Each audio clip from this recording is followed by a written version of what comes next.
Hey guys, Melissa Guzman here, and I am reviewing the Shiseido Skin Self-Refreshing Foundation and Concealer. The foundation is 310 Silk and the concealer is medium 30. So I received these complimentary so that I can review them and try them out. And I'm gonna be 100% honest with you, okay? I was super excited because I really like Shiseido products. I've used their tools, I've used a couple of their things, and they always seem very high end. And these products together retail around, I think the total is around $90 or so. And so, you know, it's an upper price range. And so yeah, so I had high hopes when I received them. Now, let's be honest, okay? Sometimes higher price doesn't mean high performance. Well, my main thing was, okay, don't crease on me, don't clump or look cakey, look good on my skin in real life and on camera. Not because I do videos regularly, but just because any woman these days, they might be taking selfies or, you know, photos with families of their kids, and you don't want flashback. And a lot of makeups of the past, before selfie culture, had this horrible flashback. You look at pictures, printout pictures from the 90s and 80s, and everybody looks like a ghost, right? That's because of flashback. And some makeups still have, I think it's the titanium dioxide that reflects. Some makeups still have that, and some makeups still have that in their powders. So I made sure to combine it with a powder that does not have that, which I used, which one did I use? I think I used the Kryolan TL1. So that's what I set it with. You don't need to set it because this does dry, but I like a little extra, you know, little extra settage. So anyway, your instructions are here. It comes in a beautiful box that I've actually got rid of because I'm really behind in this review. But it comes in a really special box, and then when you get it, I don't know if you can see it, guys.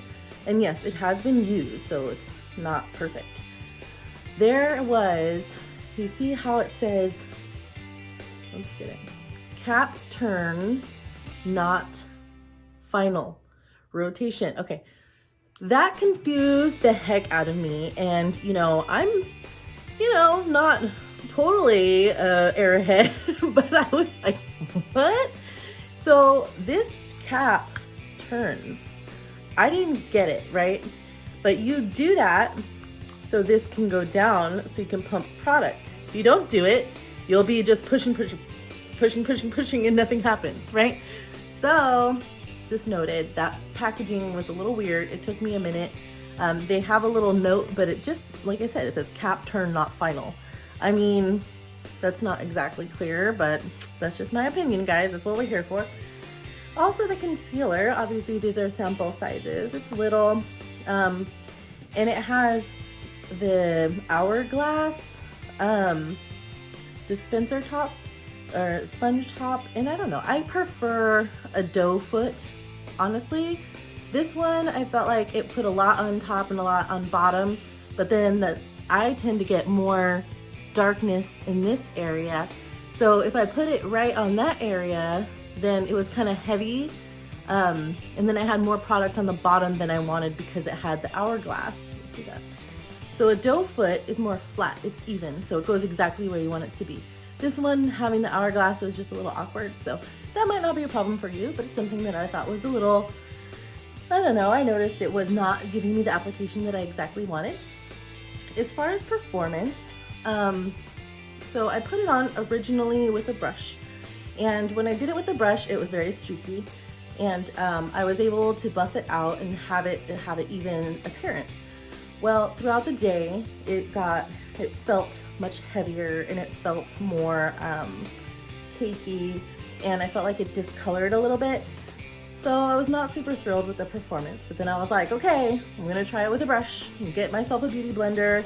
Well, I already have them, but get one of my beauty blenders and bounce the hell out of it and buff it all out that way. See how it works. So this particular one I felt worked better with a sponge.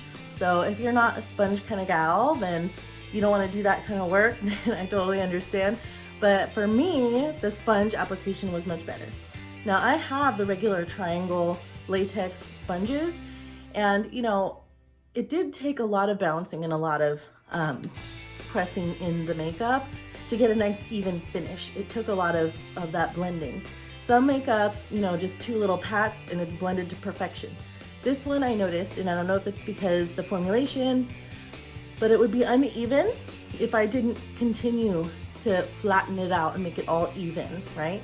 It didn't just like settle into the skin, it seemed to sit superficially. So I don't know. Don't know why. It is oil free, which is great because I tend to get oily. And I didn't use any primer that would have repelled it. I actually used the Hangover Cure with Too Faced, this spray. So that usually is pretty universal.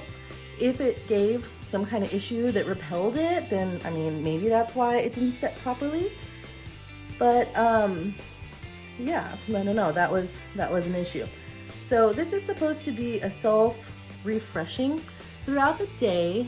Like I said, it did feel a little heavy and it felt a little cakey.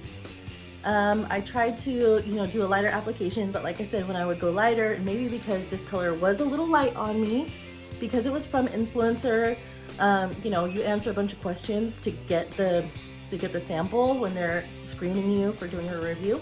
So I feel like it was a little light. Maybe if it was a more accurate match, it would have settled better. But I felt like the little bit of lightness from this color to mine became more evident throughout the day. So it definitely stayed on. It photographed well when it was fresh. But yeah, throughout the day, I would not say it's my first choice with longevity. I really wanted it to work, but it's just sitting on my vanity, guys. Like, I mean, if I love it, I'm gonna use it.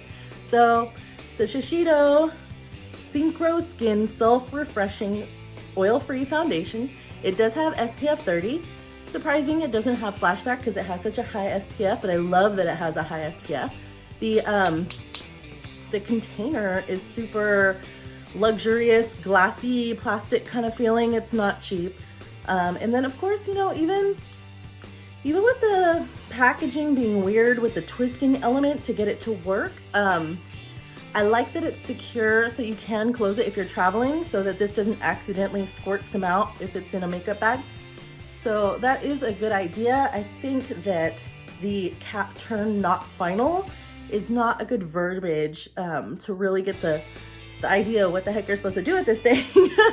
Cap turn not final is, it just, maybe for some people they'll get, oh, okay, that means I have to turn it. That means it requires more turning. I didn't get the memo that easily, okay? I had to fiddle with it and kind of get a little frustrated, like what is going on with this thing before I got it. But I like the idea of it. Maybe if it was a little more clear that you have to turn it to unlock, like maybe it could say turn to unlock, turn to lock. I don't know. That's just my little, you know, take on it. I do love how it has the emblem up on top. Oh, it looks so dirty on there. I love how it has the beautiful SHISEIDO emblem on top of both of them. Super cute. Can't see. But it is a luxurious brand. Like I said, if I had a better color match, maybe I would have liked it better. Longevity is okay. It does seem to separate from the skin. Maybe they have a preferred primer to prevent that from happening. But for this price point, I don't think it's worth it. As far as Synchro Skin Self-Refreshing, I don't really know where the self-refreshing comes from because it didn't feel more like skin as the day goes on like some of the foundations that I have. Some foundations I have feel and look more like natural skin. The more your natural oils come through, the more it settles, the more movement of your face. This one, I did not have that experience. So I don't want to bag on it anymore, but I gotta be honest with you. So not my favorite SHISEIDO. Thank you so much to Influencer and letting me try these products and sending them to me complimentary. I really appreciate it, and I love reviewing products, even though it's not always in their favor. But you know, if you want to try it out, I have oily skin, maybe you got dry skin, maybe it'll be better. You know, you can always try something new. Like I said, I really like the components that they're in, but you know, the performance just wasn't there for me. So thanks for watching this review. Please like and subscribe to my channel. And if you have any questions, please put them in the box and I'll be happy to answer. Hope you all are having a great day.